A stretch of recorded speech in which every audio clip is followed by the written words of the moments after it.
Hello बच्चों। आज projectile series को आगे बढ़ाते हुए थोड़ा सा इसमें कोलिजन भी मिक्स करते हैं। हालांकि है ये सेंटर ऑफ मास का कॉन्सेप्ट, बट छोटा सा इसमें एक छोटा सा कॉन्सेप्ट यूज़ होता है कोएफिशिएंट ऑफ रेस्टिट्यूशन का। वो हम इस्तेमाल करेंगे और बहुत इजीली आपको समझ भी आएगा। बस थोड़ा सा सब्र के साथ सुनिएगा। तो हम एक फ्लैट ग्राउंड है जिस पे कि हम अपनी बॉल को u स्पीड से एंगल थीटा पे प्रोजेक्ट कर रहे हैं। आपको दिया हुआ है u गिवन है, थीटा गिवन है, और साथ ही साथ coefficient of restitution between the ball and the ground is given as e।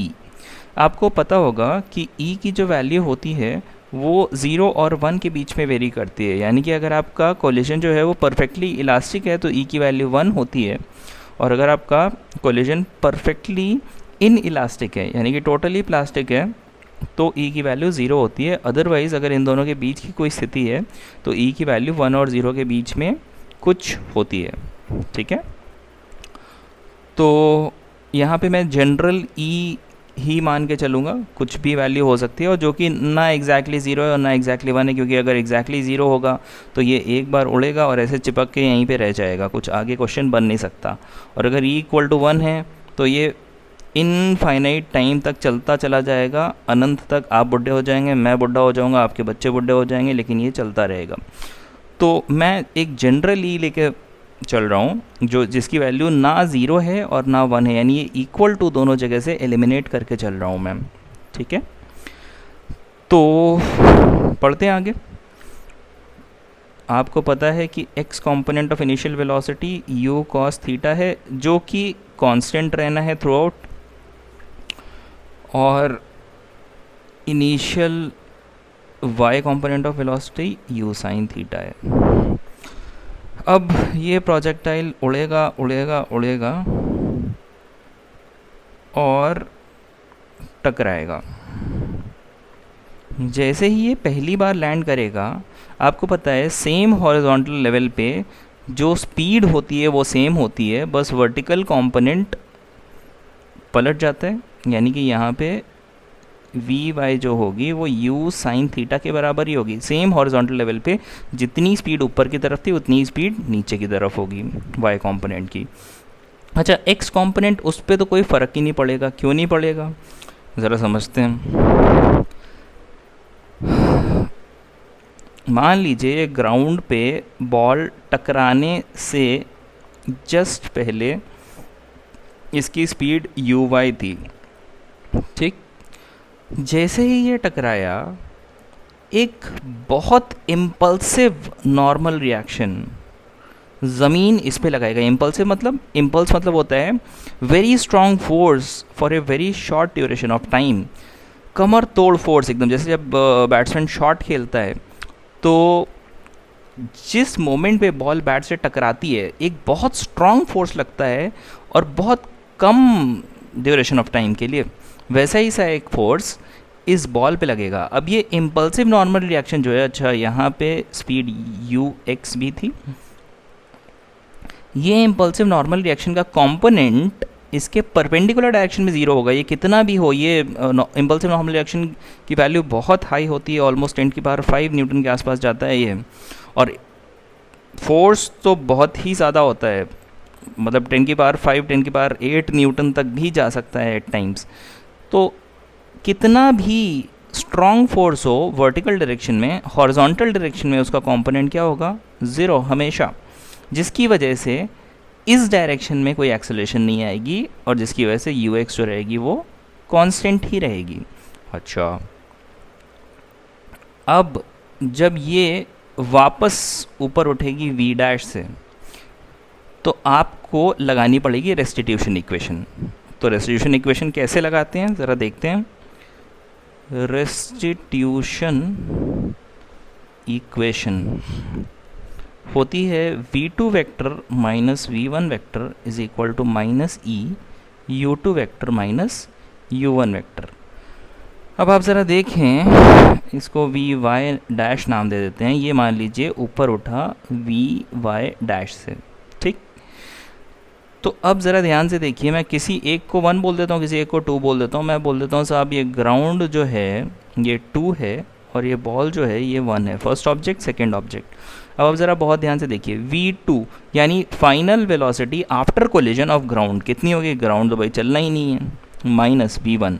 v1 क्या है बेटा, आफ्टर कोलिजन बॉल की फर्स्ट ऑब्जेक्ट की वेलोसिटी ऊपर की तरफ V Y dash equal to minus E U two, ground पहले चल रहा था क्या, बिल्कुल भी नहीं, माइनस u1। u1 क्या थी, कोलिजन के पहले इस बॉल की वेलोसिटी यानी कि नीचे की तरफ uy, यानी कि मैं बोल सकता हूँ माइनस u साइन थीटा। तो इसको सॉल्व करके हमको मिलता है V Y dash is equal to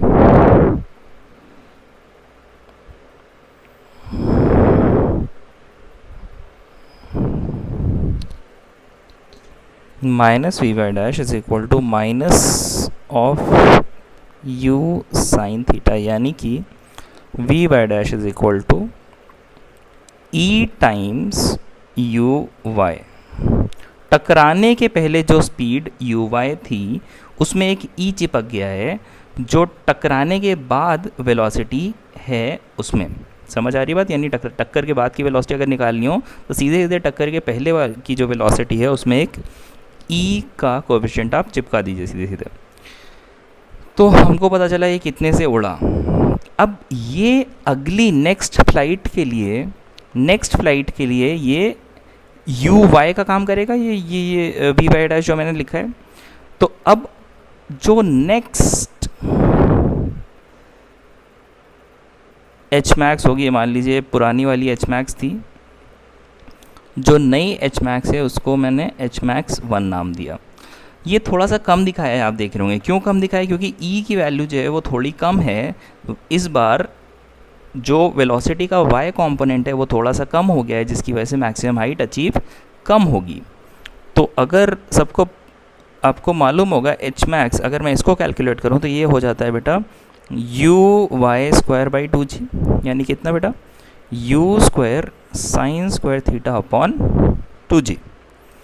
H max 1 अगर आप कैलकुलेट करते हैं तो इसके लिए क्या लिखेंगे, यू वाई लिखेंगे या वी बाई डैश लिखेंगे, vertical component of initial velocity v Y dash का स्क्वायर डिवाइड बाई 2g, यानी कितना आ जाएगा ई square u square sine square theta upon 2g, यानी कितना ई स्क्वायर एच मैक्स।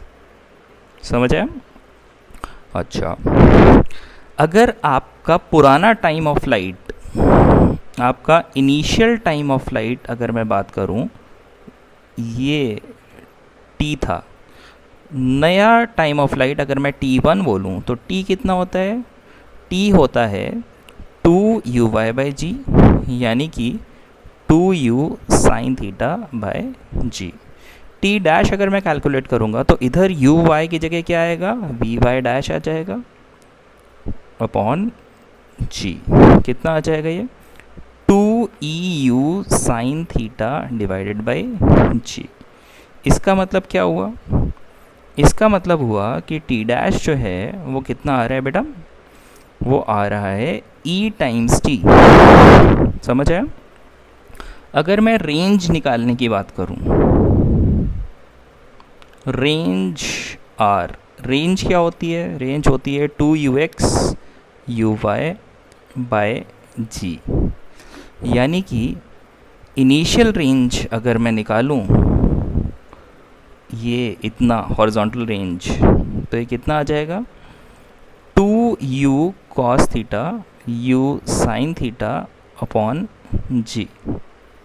कुछ लोग इसको वैसे भी रटते हैं u square sine 2 theta by g, जैसे मानो आपका वैसे रट सकते हो, लेकिन ये काम आता है अक्सर। अगर ये जो दूसरी रेंज अगर हम निकाल रहे हैं पहले कोलिजन के बाद, इसको मैंने r1 नाम दिया, तो r1 कैसे लिखेंगे बेटा 2ux, क्योंकि ux पे तो कोई फ़र्क नहीं पड़ रहा है कोलिजन के पहले या कोलिजन के बाद, ux is always constant u cos theta, into u y की जगह क्या लिखेंगे v Y dash divided by g, यानी कितना आ जाएगा 2u cos थीटा इंटू ई u sine theta divided by g. तो कितना है ये, R1 की वैल्यू आ गई E टाइम्स R। अब आप तीनों जगह अगर नज़र डालें, यहाँ पे तो हमने एनालिसिस कर लिया कि जो Hmax1 है ये Hmax से कम होगी। यहाँ पे ज़रा आप देखिए E की वैल्यू 1 से छोटी है, जिसकी वजह से अगला टाइम ऑफ फ्लाइट छोटा होगा, यानी ये जितनी देर के लिए उड़ा उससे थोड़ी कम देर के लिए उड़ा।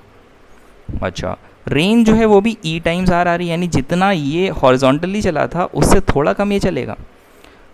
इस टक्कर के बाद क्या होगा बेटा, इस टक्कर के बाद आगे की तरफ तो UX ही रहेगी, क्योंकि ये कांस्टेंट ट्रेन नहीं है, इसका कोई फ़र्क नहीं पड़ेगा कोलिजन से। ऊपर जो Vy" से उठेगा वो कितना होगा, आपको रेस्टिट्यूशन इक्वेशन लगा के अभी तक समझ आ गया होगा कि ये हो जाएगा E टाइम्स Vy', एक एक्स्ट्रा E चिपकाना होगा, यानी कि हो जाएगा E² U sin थीटा। तो Hmax2 अगर मैं लिखूं, ये अगली बार जो उड़ेगा, समझ रहे हो, ये जो Hmax2 मैं लिखूं ये कितना हो जाएगा, Vy" का स्क्वायर डिवाइड बाई 2g। तो ये कितना आ जाएगा बेटा, एक एक्स्ट्रा ई चिपका हुआ है ना, यानी E² का square U² sin 2 theta, sin square theta हम सॉरी, डिवाइड बाई 2g, यानी कितना है E⁴ Hmax। अब आपको इससे ज़्यादा फर्दर एनालिसिस करने की ज़रूरत नहीं है, आपको समझ आ रहा है कि एक कोलिजन के बाद ये क्या हो रहा है, E² चिपक रहा है, दूसरे कोलिजन के बाद E⁴ चिपक रहा है। तो nth कोलिजन के बाद आपकी जो मैक्सिमम हाइट होगी Hmax(n) वो कितनी हो जाएगी बेटा, E⁴2n Hmax, simple as that.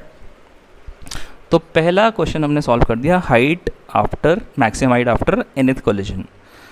दूसरा पूछ रहा है range after nth collision, time of flight after nth collision. तो टाइम ऑफ फ्लाइट आप देख रहे हैं, एक कोलिजन के बाद E चिपका, अगले के बाद क्या होगा, एक और E चिपकेगा, यानी T1 था ने, ओके ये T1 था। तो Tn अगर मैं लिखना चाहूँगा तो ये कितना आ जाएगा, n कितने बार चिपकेंगे, n बार, सॉरी E कितने बार चिपकेंगे, n बार। तो ये कितना आ गया, E⁴n T। सिमिलरली यहाँ पे आप अगर ध्यान दें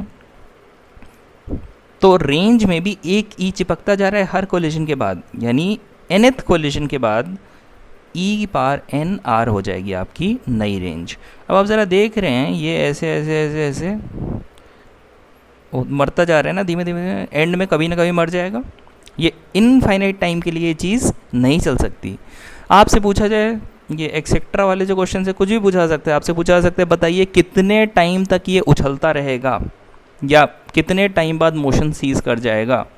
जैसे ही आपसे पूछता है, आपको पता है कि कितने टाइम बाद, यानी आपसे सिग्मा टी आई पूछ रहा है, हाँ कि नहीं, आई इज इक्वल टू 1 से इन्फिनिटी, ये सारे टाइम पीरियड का टोटल सम, यानी ये कितना हो जाएगा, t into e plus E² plus E³ plus blah blah blah blah E⁴ infinity तक चलता है ये, हाँ कि नहीं। अच्छा, अब ये इनफाइनाइट जीपी का जो सम है, बल्कि यहाँ पे T1 प्लस भी होना चाहिए था, क्योंकि पहला टाइम पीरियड भी ऐड होगा। तो आप ज़रा ध्यान से देखें, ये इनफाइनाइट जीपी है और जिसका कॉमन रेशियो है E, जो कि <1 है। तो इसका सम कितना लिख देंगे हम सीधे सीधे, 1/1 - E। तो ये हो जाएगा टोटल टाइम जब तक कि ये उछलता रहेगा। टी की वैल्यू आप ऑब्वियसली रख सकते हैं 2 sin θ बाई g। पूछा जाए साहब बताइए कितना दूर हॉरिजॉन्टली चल जाएगा, जितना टाइम तक ये उड़ता रहा उतने ही टाइम आगे चलेगा u cos θ से, यानी x मैक्स कितना x कोऑर्डिनेट मैक्सिमम ट्रैवल करेगा वो हो जाएगा ux इंटू टोटल टाइम, यानी कि u cos θ इंटू क्या लिख दूँ मैम, टोटल टाइम हो जाएगा 2u sin θ divided by 1 - E। तो देखिए काफ़ी अच्छा क्वेश्चन था। इस पे पैसेज ज़रूर बन सकता है जेईई एडवांस में, मोर देन 1 करेक्ट भी बन सकता है बिल्कुल। अगर इसमें 1 करेक्ट पूछा जाएगा, अगर आप जेईई मेन या नीट के पॉइंट ऑफ व्यू से बात करना चाहते हैं, तो इसमें मोस्टली अगर आपको एक कोलिजन या दो कोलिजन के बाद ही पूछेगा, मोस्ट प्रॉब्ली पहले कोलिजन के बाद पूछ लेगा मैक्सिमाइट कितनी है, या दूसरे के बाद पूछ लेगा, इससे ज़्यादा नहीं पूछ सकता, क्योंकि इतना इन डेप्थ एनालिसिस नहीं मांगता है जेईई मेन और नीट स्पेसिफिकली। जेईई मेन तो फिर भी चलिए कुछ पूछ सकता है, बट इतना एक्सटेंसिव क्वेश्चन इसलिए करवाया, इससे आपको कोएफिशिएंट ऑफ रेस्टिट्यूशन को कैसे अप्लाई करना है, कैसे आपको अप्रोच करना है बहुत सारी चीज़ों में, सब हमने सीखा आज। तो I hope you have learn something today, hope you have enjoyed it as well. आप अपने कमेंट सेक्शन में मुझे बता सकते हैं कि आप अगर कोई और टॉपिक के बारे में आपको कोई दिक्कत हो रही है तो I will surely take it up. Thank you guys, hope you enjoyed.